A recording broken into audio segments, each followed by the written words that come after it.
1971 यह साल भारतीय इतिहास में स्वर्ण अक्षरों में लिखा गया है। यह केवल एक युद्ध नहीं था, बल्कि एक नए देश बांग्लादेश का जन्म और मानवीयता की जीत थी। लेकिन इस युद्ध की नींव 1947 में ही पड़ गई थी, जब पाकिस्तान दो टुकड़ों में बंटा था, पश्चिमी पाकिस्तान और पूर्वी पाकिस्तान, आज का बांग्लादेश। दोनों के बीच केवल धर्म समान था, लेकिन भाषा, संस्कृति और विचार बिल्कुल अलग थे।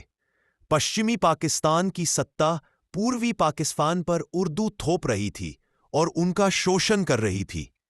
1970 के चुनाव में शेख मुजीबुर रहमान की पार्टी अवामी लीग ने भारी जीत हासिल की, लेकिन पाकिस्तान की मिलिट्री सरकार ने उन्हें सत्ता सौंपने से मना कर दिया। जवाब में पूर्वी पाकिस्तान में विरोध शुरू हो गया।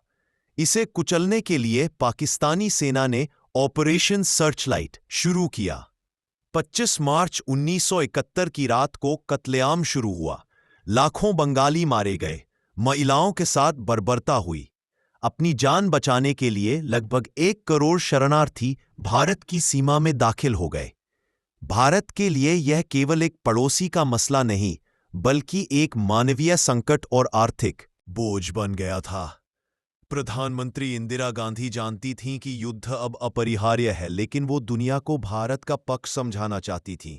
उन्होंने सेना प्रमुख सैम मानेकशॉ को तैयारी का समय दिया।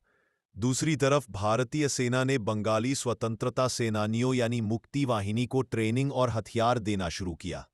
भारत ने धैर्य रखा, लेकिन पाकिस्तान ने गलती कर दी। 3 दिसंबर 1971 की शाम पाकिस्तान ने भारत के 11 एयरबेसों पर हवाई हमले किए। बस इसी का इंतजार था। उसी रात इंदिरा गांधी ने देश को संबोधित किया और युद्ध की घोषणा हो गई। ये युद्ध जल, थल और वायु तीनों मोर्चों पर लड़ा गया। कराची पोर्ट, भारतीय नौसेना ने ऑपरेशन ट्राइडेंट के तहत कराची बंदरगाह को तबाह कर दिया। लोंगेवाला की लड़ाई। राजस्थान के लोंगेवाला में मेजर कुलदीप सिंह चांदपुरी और उनके 120 जवानों ने पाकिस्तान की पूरी टैंक रेजिमेंट को धूल चटा दी। आसमान में भारतीय वायुसेना ने पूरी तरह से पूर्वी पाकिस्तान के आकाश पर कब्जा कर लिया। महज 13 दिनों के अंदर भारतीय सेना ढाका के दरवाजे पर खड़ी थी।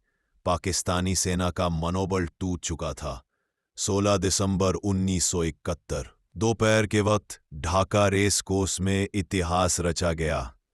Pakistani general A K. नियाजी ने अपने 93,000 सैनिकों के साथ भारतीय जनरल जगजीत सिंह अरोड़ा के सामने बिना शर्त आत्मसमर्पण सरेंडर किया। दूसरे विश्व युद्ध के बाद दुनिया का सबसे बड़ा आत्मसमर्पण था।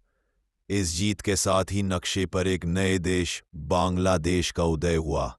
भारत ने दुनिया को दिखाया कि वह न केवल अपनी रक्षा कर सकता है, बल्कि अन्याय के खिलाफ भी खड़ा हो सकता है। 16 दिसंबर को हम विजय दिवस के रूप में मनाते हैं, उन वीर जवानों की याद में जिन्होंने अपना सब कुछ न्योछावर कर दिया। जय हिंद, जय भारत।